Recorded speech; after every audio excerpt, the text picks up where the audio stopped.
والله نصيحة لله.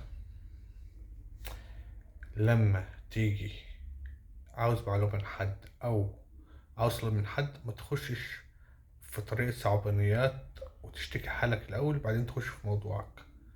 عشان لقيت رسالة النهاردة والله يا جدعان، واحد بيقول لي أنا مصري وجاي سياحة هنا والفلوس خلصت وهنام في الشارع، ومفيش حد راضي يساعدني من العرب، وأنا قاعد وأنا باعت والكلام من ده.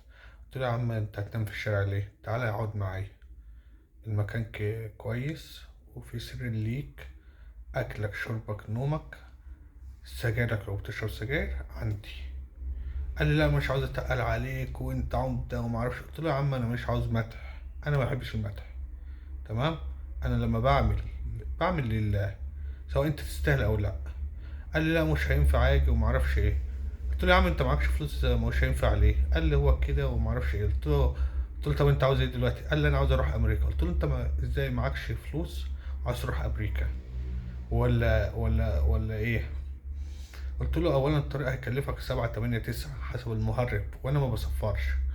فانت ليه تخش لي في طريق الصعوبانيات وانت عاوز معلومة تانية او حاجة تانية خالص؟